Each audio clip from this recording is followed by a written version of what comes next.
로이스의 질문으로 하는 말씀 묵상.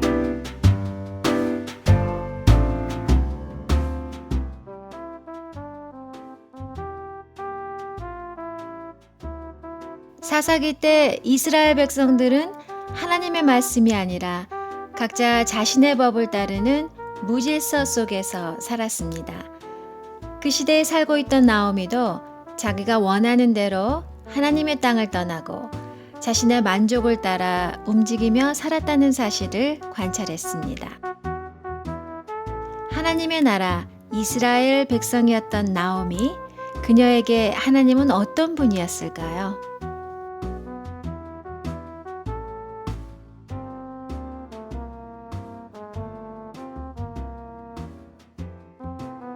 (10년을) 살던 모압 땅을 떠나 다시 베들레헴으로 돌아가려고 할 때 두 며느리가 시어머니 나오미를 따라 함께 길을 나섭니다.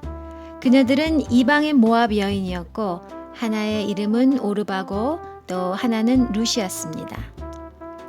시어머니가 싫어서 시자가 들어간 시금치도 안 먹고 성경에서 시편도 안 읽는다고 하는 자매도 있던데요.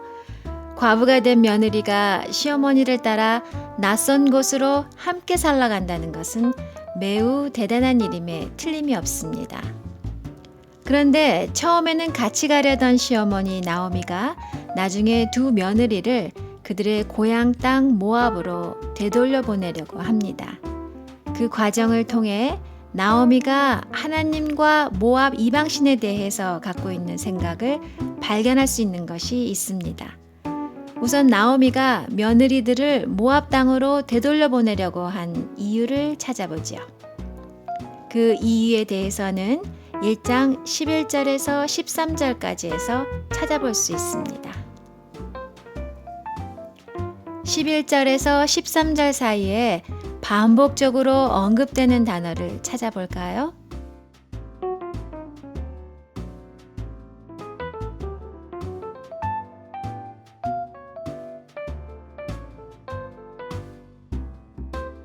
한번 같이 읽어보죠. 나오미가 이르되 내 딸들아 돌아가라. 너희가 어찌 나와 함께 가려느냐. 내 태중에 너희의 남편 될 아들들이 아직 있느냐. 내 딸들아 돌아가라. 나는 늙었으니 남편을 두지 못할지라. 가령 내가 소망이 있다고 말한다든지 오늘 밤에 남편을 두어 아들들을 낳는다 할지라도 너희가 어찌 그들이 자라기를 기다리겠으며 어찌 남편 없이 지내겠다고 결심하겠느냐. 내 딸들아 그렇지 아니하니라. 여호와의 손이 나를 치셨으므로 나는 너희로 말미암아 더욱 마음이 아프도다 하매. 남편이라는 단어를 4번이나 언급하고 있습니다. 나오미에게는 며느리들의 남편에 대한 염려가 제일 컸습니다. 나오미가 두 며느리를 돌려보내려고 한 것은 그녀들이 앞으로 남편 없이 살게 될 것에 대한 염려, 즉 며느리들에 대한 시어머니의 사랑이었습니다. 1장 12절과 13절을 다시 보면 내 딸들아 되돌아가라. 나는 늙었으니 남편을 두지 못할지라. 가령 내가 소망이 있다고 말한다든지 오늘 밤에 남편을 두어 아들들을 낳는다 하더라도 너희가 어찌 그들이 자라기를 기다리겠으며 어찌 남편 없이 지내겠다고 결심하겠느냐. 내 딸아 그렇지 아니하니라 라고 하는데요. 이것은 그 당시 남편이 죽어 과부가 되면 남편의 형제가 그 과부를 취해주는 이스라엘의 계대 결혼법에 대해서 말하고 있는 것입니다. 형제가 남편 잃은 여인의 생계를 책임져 주고 아이를 낳아서 대를 이어주는 하나님의 명령입니다. 그런데 나오미와 룻의 가족에게는 거두어줄 남편의 형제도 없는 거예요. 그런 절망적인 상황에 대해서 한탄을 하며 며느리들에게 모압 친정으로 돌아갈 것을 당부합니다. 나오미는 며느리들을 생각하는 좋은 시어머니임에 틀림이 없습니다. 그들의 관계를 말해주는 또 하나의 단어를 찾아볼 수가 있습니다. 6절, 7절, 10절에서 시어머니와 며느리들이 언급될 때마다 반복되어 따라 나오는 단어를 찾아보세요.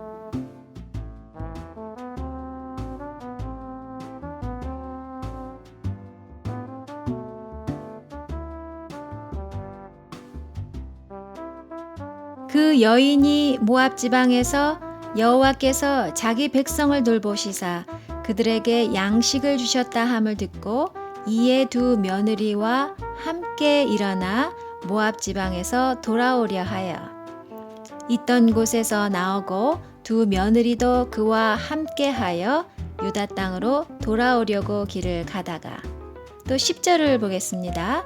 나오미에게 이르되 아니니이다. 우리는 어머니와 함께 어머니의 백성에게로 돌아가겠나이다 하는지라. 시어머니와 며느리들이 나올 때마다 함께라는 단어가 따라 나옵니다. 이 함께라는 단어를 통해서 그들 고부간의 관계가 어떠했을지 짐작할 수 있습니다. 8절 후반절을 보면은요. 너의 어머니 집으로 돌아가라. 너희가 죽은 자들과 나를 선대한 것 같이 여호와께서 너희를 선대하시기를 원하며 라고 한 것을 보아서 남편들이 살아생전에도 그들 가족들은 부부 사이도 고부 사이도 매우 돈독했던 것으로 짐작이 됩니다.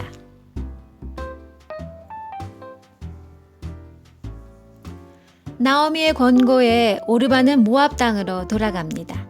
그런데 이제 모압 땅으로 돌아가면 오르바는 어떤 삶을 살게 될까요?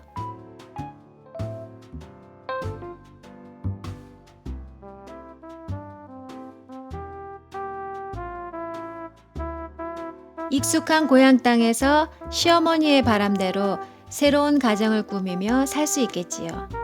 그런데 신앙적으로는 어떻게 될까를 생각해 봐야 합니다. 이 점에 대해서 나오미가 어떻게 생각하고 있는지 관찰해 보도록 하겠습니다. 나오미가 두 신, 여호와 하나님과 모압의 신에 대해서 언급하는 구절이 있습니다. 8절과 15절을 관찰해 보도록 하지요. 8절을 보면 나오미는 두 며느리를 누구의 이름으로 축복하나요?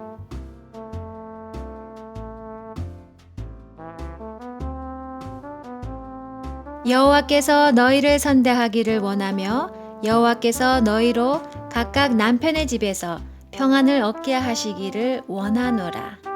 이렇게 여호와의 이름으로 두 며느리를 축복했던 나오미가 15절에서는 오르바의 신앙에 대해서 어떻게 될 거라고 이야기하나요?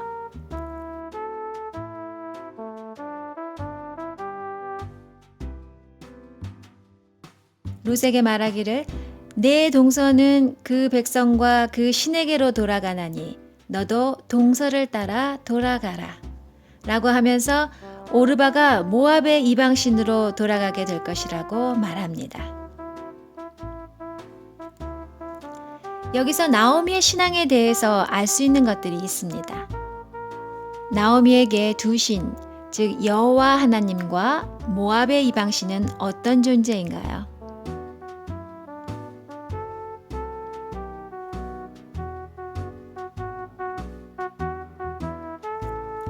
나오미에게서 며느리들에 대한 사랑은 느낄 수 있지만 그들이 하나님을 떠나 모압의 신으로 돌아가는 것에 대해 어떠한 염려도 보이지 않습니다.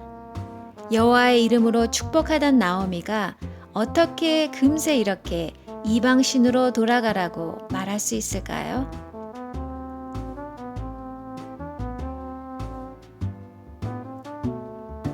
자신이 높은 가치를 두고 있는 육신의 안전과 보호를 위해서라면 하나님이나 모압 신이나 어떤 신이든지 상관하지 않는 모습을 나오미에게서 발견할 수 있습니다.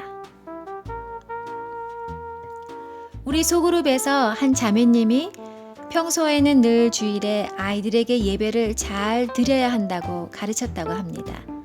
그런데 주일 아침에 아이가 엄마 내일이 시험인데 준비를 다 못했어요 라고 하면 마음이 약해져서 예배에 빠지는 걸 허락했던 적이 종종 있었다고 고백을 했습니다. 또 다른 한 자매님은 대학을 졸업한 자녀가 월급이 많은 직장을 얻게 되어 기뻐했는데 회사에서 부르면 주일에도 나가서 일을 해야 하는 직업이었다고 합니다. 처음에 한두 번 예배를 빠질 때는 괜찮겠지 생각했었는데 몇 년이 지나자 이제 아예 자녀가 교회를 떠나버렸다고, 처음에 강하게 말리지 못했던 것을 후회한다고 고백한 적도 있었습니다. 우리가 이렇게 일상의 작은 일들로부터 시작해서 우리가 사랑하는 사람들을 조금씩 세상으로 내어주는 때가 있습니다. 마지막 질문을 드리겠습니다. 하나님을 믿는다 하면서도 세상의 신에게 나 자신과 내가 사랑하는 사람을 내어주는 때는 언제인가요? 이렇게 해서 내가 잃어버린 사람이 있다면 누구인가요?